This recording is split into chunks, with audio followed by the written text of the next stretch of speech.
Buenos días, bienvenidos a esta nueva época del Buffet, un espacio de conversación impulsado por la Asociación Civil Temis. Hoy nos acompaña el doctor Mario Castillo Freire. Para empezar, nos gustaría mencionar que su trayectoria académica y profesional es ya ampliamente conocida. Ha marcado a generaciones de juristas. Sin embargo, esta conversación no va a partir de eso, sino que nos interesa sobre todo la persona. La forma en que ha pensado el derecho, la manera en que se ha vinculado con quienes se están formando y la disposición con la que ha compartido su tiempo, su experiencia y su mirada. El doctor Mario ha estado cerca de Temis durante muchos años.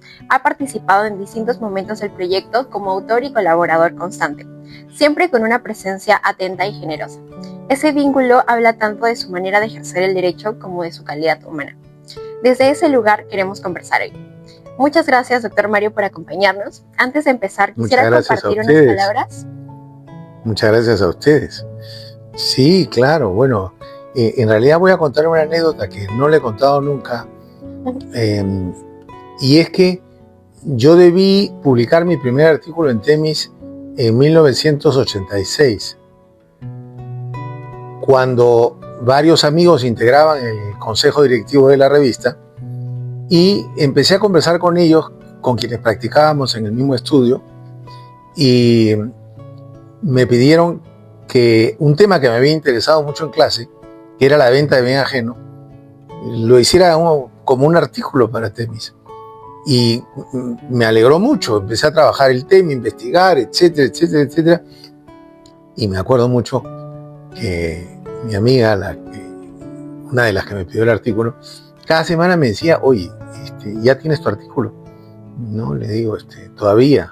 Me lo pidió como 5 veces hasta que me dijo, mira, en 2 días estamos cerrándonos, si no nos entregas el artículo, no lo podemos publicar. Y le dije, mira, discúlpame, pero no va a haber artículo porque ya tengo tema de tesis.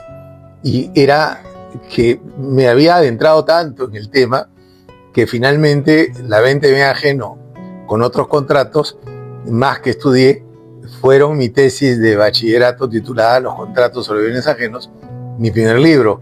Así que ese debió ser el primer artículo para Temis y no lo fue. Qué gran experiencia, doctor. Qué bueno que un tema que nació de Temis finalmente se haya convertido en algo tan grande como su tesis. Bueno, doctor, empezaremos con la primera pregunta, que es: en muchas historias, las personas se construyen a partir de capas que se van superponiendo con los años. Al mirar su propio recorrido, ¿qué experiencias tempranas, personales o académicas dejaron una huella decisiva en su manera de comprender el derecho? Bueno, creo que mi interés por el derecho, que no es un interés de siempre, porque yo siempre he contado que en la universidad, en el colegio, la mayor parte de los años, yo quise estudiar para ser piloto de línea aérea y no abogado, a pesar de tener padre abogado y abuelo abogado. Mi abuelo fue el fundador del derecho tributario, Juan Lino Castillo. Entonces, pero ya terminando el colegio, un poco que aterricé y decidí estudiar derecho. No, sin mayor convicción, lo digo, no, es ya en la carrera de derecho propiamente que me encanta la universidad, ¿no? Me encantan los cursos, saco muy buenas notas y ahí sin duda me enamoré del derecho y poco a poco también me enamoré del derecho civil, ¿no? Y luego ya en la práctica profesional, yo practiqué en el estudio de la ECHEA, el estudio más antiguo del Perú, un estudio de mucho prestigio, y agradezco también a quienes fueron mis maestros de práctica las enseñanzas que me brindaron, de tal manera que compatibilizar los estudios universitarios y una muy buena práctica hizo que me encantara la carrera. Gracias, doctor, por su respuesta. Eso es algo que pasa mucho en la facultad, que uno en la marcha encuentra que realmente le gusta la carrera y se entusiasma mucho más por ella. Ahora o se desencanta, ¿no? Eso es Hay verdad. gente que toma otro rumbo, ¿no? Eso es verdad. La segunda pregunta es: su vida profesional ha transcurrido en paralelo a momentos jurídicos decisivos, transformaciones constitucionales, reformas del Código Civil y debates que sin duda marcaron generaciones. ¿Qué ocurre con la mirada de un jurista cuando le toca pensar el derecho mientras éste se encuentra en plena transformación y además cuando no solo observa esos cambios, sino que forma parte de ellos? Bueno, el derecho en el Perú, que es un país, digamos, muy sujeto a modificaciones legislativas en muchos ámbitos importantes de la legislación, cambia constantemente el derecho en el Perú. En materia civil, a mí me tocó vivir, yo empecé a estudiar Derecho el semestre académico en que se acababa de promulgar, empecé en agosto de 1900, a estudiar Derecho en agosto de 1900, me olvidé qué año, 84, ¿no? Y el código se había promulgado en julio, pero recién entraba en vigencia el 14 de noviembre del 84. De tal manera que mi primer semestre, y no solo el primer semestre, sino mis primeros semestres, los profesores se dedicaban a comparar el código del 36, que en el primer ciclo todavía estaba vigente, hasta el 14 de noviembre, y el código del 84, que recién había sido promulgado. Además, los profesores habían dictado toda la vida con el código del 36, con lo cual ese proceso de cambio de un código a otro lo vivimos muy de cerca quienes estudiamos en esos años, y nos sirvió mucho para comprender los avances que había tenido la legislación en materia civil y también saber de cómo habían estado regulados esos temas con el código de 1936. Y en algún punto, ¿usted sintió que el derecho iba más rápido que la reflexión que se podía tener en la época? No, no sentí eso. No. A Dios gracias, era una época en la cual mis amigos, mi grupo cercano con los que estudiaba, con los que me juntaba, nos dedicábamos a reflexionar mucho sobre lo que aprendíamos en la universidad. Yo tenía no solo una persona con la que estudiaba, tenía varias personas con las que estudiaba los cursos, nos juntábamos, nos quedábamos hasta tarde, buscábamos libros en la biblioteca de doctrina extranjera. En fin, fue una época muy rica en la cual aprendí mucho no solo de los profesores, sino de mis compañeros, personas por las cuales guardo gratísimos recuerdos y mucho cariño, con quienes o de quienes aprendí también mucho en estos estudios grupales, ¿no? Claro. Doctor, ¿y hay alguna persona en especial que recuerda de su grupo de amigos que en ese entonces lo entusiasmó tanto? Bueno, sí, con quienes estudiaba, te voy a mencionar algunos nombres de personas con las que estudiaba y con quienes sigo teniendo la mayor amistad, como es el caso de Daniel Bacigalupo Villanueva, de Cristian Schroeder Romero, de Margarita Basay Vega, de Claudia Teresa Agüero Estremera, por mencionarte 4 de aquellos con los que más estudiábamos, ¿no? Y siguen siendo grandes amigos míos. Qué bueno, doctor.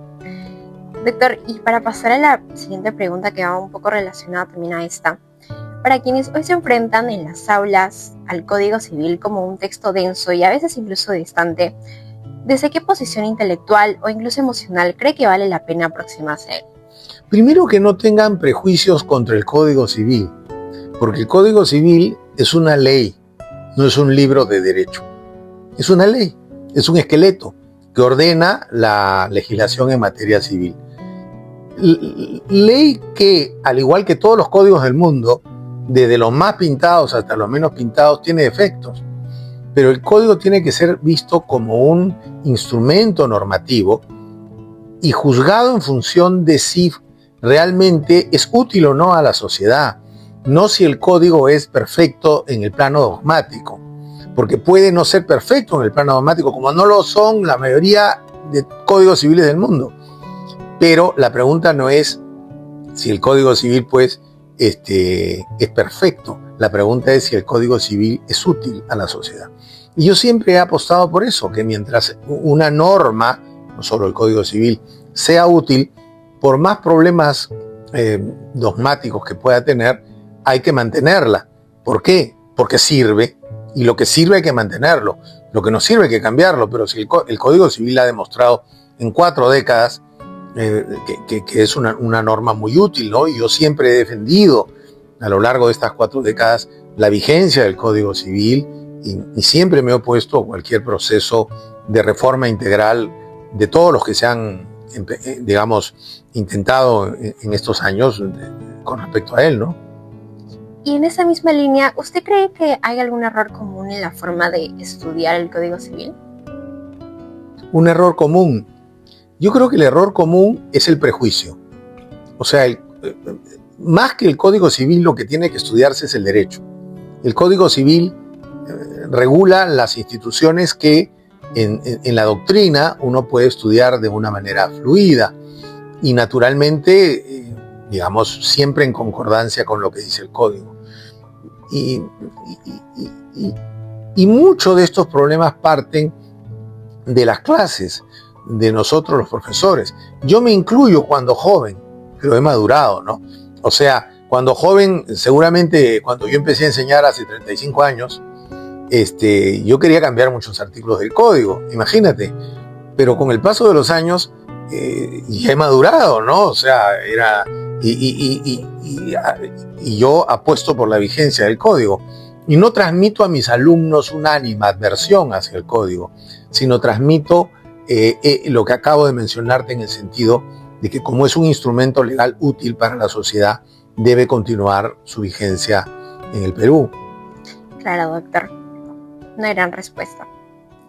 ¿Usted cree que con los años la noción de éxito suele volverse más compleja? En su experiencia, ¿cómo fue transformándose esa idea a medida que avanzaba su camino académico y profesional? Bueno, el éxito es algo muy relativo, ¿no? Que, digamos, algo que en verdad a mí nunca me ha preocupado. Quienes son mis amigos saben que ese es un tema ajeno a mis preocupaciones y lo será siempre. Nunca me ha preocupado ese tema. Si soy exitoso o no soy exitoso. Lo principal es dedicarse a la profesión, tratar de hacer las cosas bien y que los clientes queden satisfechos con aquello que uno pueda asesorarlos o en la faceta que uno intervenga en la vida profesional, que uno haga bien su trabajo, ¿no? Para mí eso es lo fundamental. Si eso puede llamarse éxito o no, eso no lo sé, pero lo fundamental es tratar de hacer bien las cosas que uno en la profesión atiende, ¿no? Claro. Y hoy definiría quizás no el éxito, sino lo que usted ha encontrado una pasión de la misma manera en la que inició.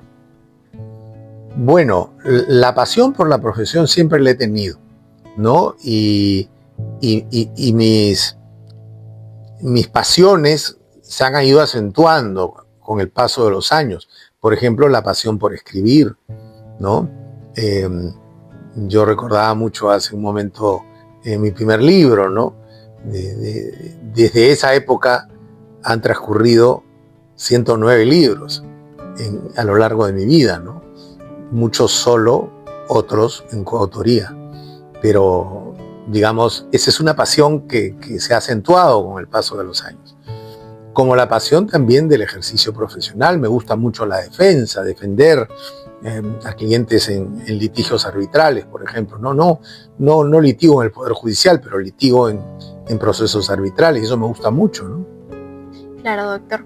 ¿Y usted qué le recomendaría a los estudiantes que aún no encuentran esa pasión dentro del derecho o que quizás no han llegado a encontrar espacios como los que comprendo que usted se ha encontrado quizás con sus amigos, la pasión que usted genuinamente tiene por investigar? ¿Qué le recomendaría a ellos? A ver, no necesariamente van a encontrar la pasión en el derecho, porque de repente el derecho no es su pasión, ¿no es cierto? Es como, digamos, tratar de que alguien que sea tu enamorada te guste mucho más de lo que te gusta. Bueno, seguramente tendrás que decirle hasta aquí nomás, ¿no es cierto? O sea, no podemos seguir porque la relación no va. O sea, no hay forma de seguir adelante. Y a veces, y yo tengo muchos amigos que han decidido emprender otros rumbos que no son los del derecho. Si uno está en el derecho y a uno le gusta el derecho, algo te tiene que gustar. Mira, cuando yo era alumno, uno podía hablar de determinadas especialidades, pero hablaba, pues, o era civilista, penalista, te interesaba el derecho comercial, tributario, administrativo, laboral, y por ahí me como alguno, ¿ya? Pero eran, pues, contadas con los dedos de una mano y media. Hoy, ¿cuántas especialidades hay en el derecho? Entonces, alguna te tiene que gustar, y si no te gusta alguna, en realidad tal vez no sea el derecho tu vida, ¿no? Porque la profesión es algo que uno va a llevar hasta el fin de la vida. Digamos, no digo que ocurre en todos los casos, pero yo tengo muchos amigos abogados que han muerto ejerciendo la profesión de mucha edad o de no tanta edad. Entonces, puede tener jubilación la profesión de abogado, pero también hay otro estilo de ejercerla que no tiene jubilación alguna, ¿no? Claro, pero realmente es admirable que esa pasión se haya mantenido constante en usted a lo largo de los años. Bueno, con momentos gratos y sinsabores que tiene la profesión, pero en fin, uno tiene que seguir adelante, ¿no? Claro. Y en lo personal, he escuchado muchas veces que usted es bastante autoexigente consigo mismo. En esa línea, ¿usted cree que esa autoexigencia cambió con el tiempo? Sí, para peor, o sea, digamos, ya he destrozado una dentadura completa, frotando los dientes de lo pendiente que estoy de las cosas siempre, ¿no? Pero bueno, es que no sé si sea bueno o sea malo, yo creo que es bueno, pero sin duda esas tensiones afectan la salud de uno, ¿no? Claro. Yo creo que la profesión de abogado, el ejercicio de la profesión de abogado, o sea, no me refiero, pues, si eres investigador o si solo te dedicas a la docencia, que es una situación mucho más tranquila. Pero el ejercicio cotidiano de la profesión de abogado, el llegar al estudio, el tener que atender una cosa, otra cosa, contestar llamadas, contestar correos, etc., es una profesión muy exigente que hace que definitivamente pues uno no esté en la mejor... en el mejor de los estados de tranquilidad, ¿no? Claro. Me llamó bastante la atención lo que usted menciona de quizás a veces lo que no se ve detrás del éxito o detrás de los logros que uno puede llegar a tener. Así que me gustaría preguntarle, a lo largo de su trayectoria, la construcción de una práctica profesional propia implicó decisiones, renuncias y ajustes de rumbo. ¿Qué aprendizajes importantes suelen quedar fuera del relato público cuando se habla de trayectorias tan consolidadas? Los inicios. En realidad los inicios fueron muy complicados, porque yo quise tener un estudio, hacer un estudio propio. O sea, el estudio funciona con el mismo nombre desde abril de 1993, que empecé a ejercer la profesión, cuando me colegié y empecé a ejercer la profesión. Y los comienzos fueron sin duda muy duros, porque había primero que decirle a los amigos, no digo a los clientes porque no había, a los amigos que había abierto un estudio, a qué cosas me dedicaba, que confiaran algunas cosas en uno, que iba a poner el mejor empeño, pero es inevitable que si te ven solo, con una secretaria, digamos, no necesariamente la confianza viene de manera inmediata. De tal manera que esos primeros años fueron bastante difíciles. Yo diría los 2 o 3 primeros años, muy complicados en el sentido de tratar pues de abrir camino, un camino que no es fácil porque no tenía yo socios, digamos, entonces había que labrar un camino propio y eso era muy, muy difícil. Claro. Ahora justamente cuando estábamos en el lobby entrando hacia el estudio, le comentábamos que nos parece un estudio realmente que tiene mucha personalidad. Es un estudio, muchas gracias. Incluso su biblioteca es admirable. ¿Cómo ha llegado a este resultado?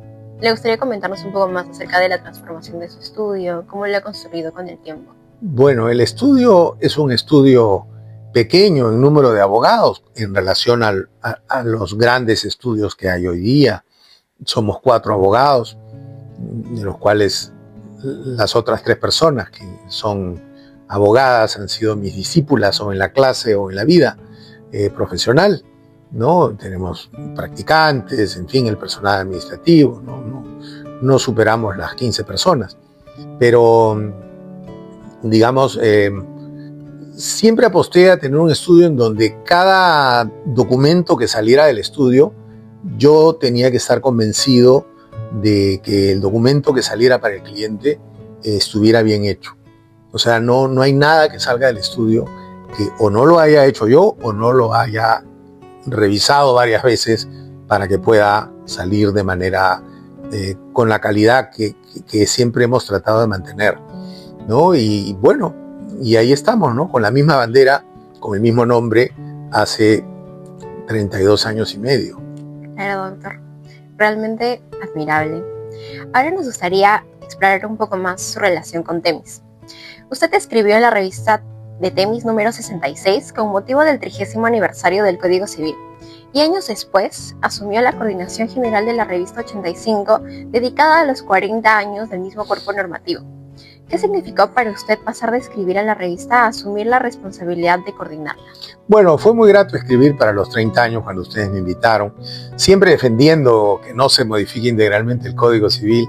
Y luego, caramba, a los 40 años, el que ustedes me propusieran ser el coordinador de la revista fue pues un privilegio para mí, creo inmerecido, y les estaré siempre sumamente agradecido por esa deferencia que tuvieron conmigo.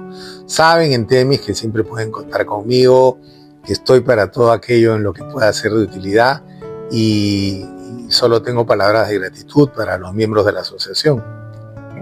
Muchas gracias a usted por acompañarnos a lo largo de estos años. Encantado. Ahora nos gustaría explorar un poco más las generaciones y la facultad. Usted fue estudiante de Derecho en una época muy distinta a la actual. ¿Cómo recuerda esa época de formación? El ambiente académico, las exigencias, la manera de vivir la facultad. Y desde su experiencia como maestro, ¿cómo ve hoy a las nuevas generaciones de Derecho? Bueno, era una época era una época muy difícil para el Perú, era una época de extrema violencia, de terrorismo. Todos los días se volaban torres de alta tensión. Lima y las principales ciudades se quedaban sin energía eléctrica. Explotaban bombas en lugares privados, públicos, mataban gente. Había escasez de agua. La hiperinflación era asombrosa. Durante un quinquenio se llegó a 1.700.000% de inflación. La moneda, el antiguo sol de oro, el INTI no valían nada. Entonces, estudiar era difícil por el entorno. No dudo que mucha gente y muchas familias en esa época decidieran irse del Perú porque no se sabía si el Perú iba a tener algún futuro o no. Y yo siempre les digo a mis alumnos, o casi siempre, que el Perú en el que estudian es radicalmente distinto del Perú en que estudió mi generación en materia de facilidad. O sea, el Perú tiene muchas carencias, muchísimas, pero las que tenía hace 40 años, cuando yo estudiaba en la universidad, eran tremendas, absolutamente inmensas.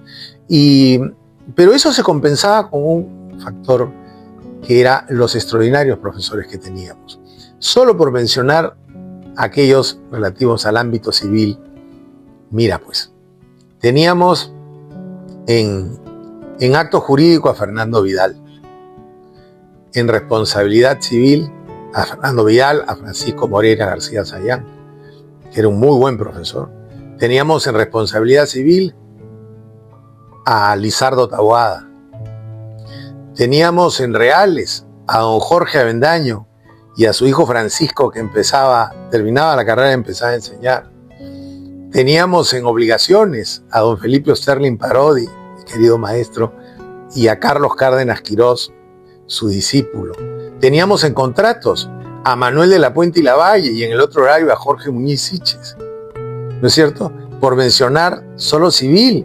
Ahora en otras áreas, pues estamos hablando de por ejemplo, en procesal, a Lorenzo Solesi, a Juan Luis Avendaño, a Fausto Viale, en fin, no quiero, en procesal, en laboral, perdón, a don Mario Pasco, Víctor Ferro, Javier Neves, en constitucional, a Carlos Blancas, Marcial Rubio, ¿no? O sea, digamos, ¿era o no era una buena plana docente? Entonces, claro, todos los problemas que había en el Perú los había y los padecíamos, pero teníamos una facultad con profesores realmente irrepetibles, ¿no? ¿Y cómo fue la relación con los profesores? Porque a veces dentro de la facultad está Me he olvidado, perdón, y no quiero incurrir en una omisión, en sus sesiones, a don César Fernández Arce, en familia, Héctor Cornejo Chávez, Roger Rodríguez Iturri, Benjamín Aguilar Llano,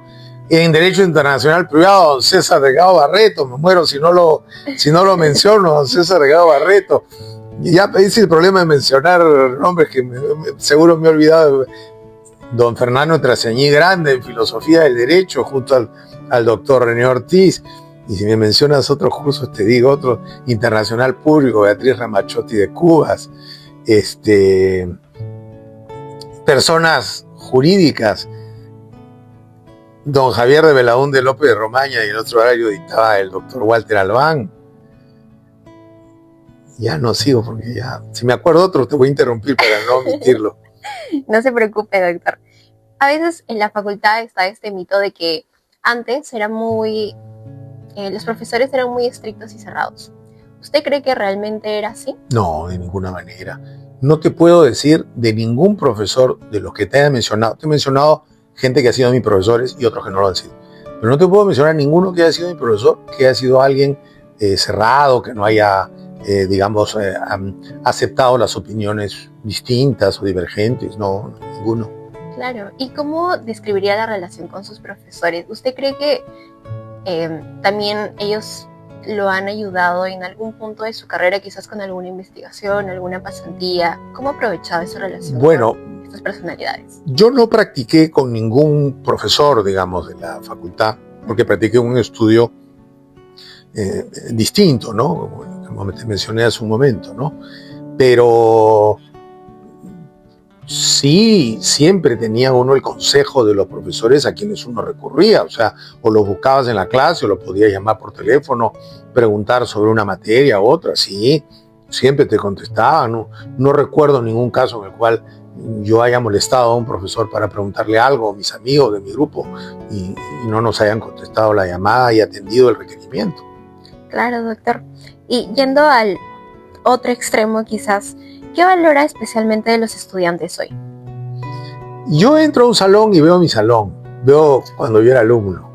Siempre no puedo dejar de comparar a unos con algunos compañeros, a algunas chicas con algunas compañeras, ¿no? Por la manera de preguntar, por la manera de decir las cosas, etcétera, ¿no? O sea, es la misma facultad, es nuestra misma facultad, es la facultad con la cual yo me he mantenido indisolublemente ligado, ¿no? Si bien desde que terminé el 88 la carrera, yo seguí inmediatamente la maestría en civil, luego el doctorado, ¿no? El 95 y el 93 empecé a dictar, de tal manera que mi vinculación con Derecho y la universidad es una vinculación que tiene desde febrero que saqué los papeles y me matriculé para dar mi examen de admisión, febrero del 82, son casi 44 años. Claro, doctor. ¿Y usted qué le recomendaría a los estudiantes que buscan acercarse quizás al ámbito civil? ¿Cómo le recomendaría estudiar? ¿Qué le recomendaría explorar? Bueno, yo siempre les recomiendo tener la mente abierta, ser siempre permeables a las opiniones ajenas y ser consciente de que en derecho en general, no solo en civil, la mayoría de cosas son opinables y que estamos en un terreno en el cual siempre hay lugar a la discusión, al sano debate. Y sí les aconsejaría algo: nunca se peleen con otro por una opinión jurídica. O sea, peléate con otro si, no sé, pues te ha robado algo, te ha jugado mal en la vida, pero por una opinión jurídica, nunca se peleen con nadie. Claro, doctor, muchas gracias. Para cerrar esta conversación, si tuviera que identificar ese ingrediente secreto que ha atravesado su trayectoria y le ha permitido sostener una práctica jurídica atenta, crítica y profundamente humana, ¿cuál diría que ha sido? Yo siempre sostengo que la carrera de Derecho, y tal vez eso sea aplicable a todas las carreras, no lo sé, hablo de Derecho, no es una carrera de 100 metros planos. No es una carrera en la cual la meta esté en 100 metros y uno tenga que llegar primero en esos 100 metros. Es una maratón.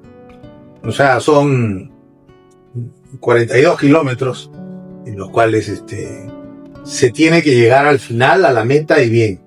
Entonces, digamos, creo que lo más importante en la carrera es nunca dejar de perseverar. Nunca dejar de perseverar, ¿no? Es una carrera muy exigente que exige aprender todos los días, actualizarse todos los días y paciencia y buen humor, nada más. Paciencia y buen humor. Definitivamente, doctor Mario, muchas gracias por esta conversación. A ustedes. Escucharlo permite entender que el derecho también se aprende a través de las personas, de la manera en que se enseña, se comparte y se ejerce. Esa forma de estar en el derecho deja huellas en quienes se están formando. Para las y los estudiantes, su testimonio recuerda que la formación jurídica se construye con criterio, generosidad y coherencia personal. En Temis apostamos por esa manera de entender el derecho y la universidad. Gracias por acompañarnos en este episodio del Ingrediente Secreto y hasta una próxima conversación. No, muchas gracias a ustedes, gracias a ti por la bonita entrevista y bueno, siempre cuentan conmigo en Temis y un saludo a todos los amigos que nos van a ver. Gracias, doctor. A ustedes.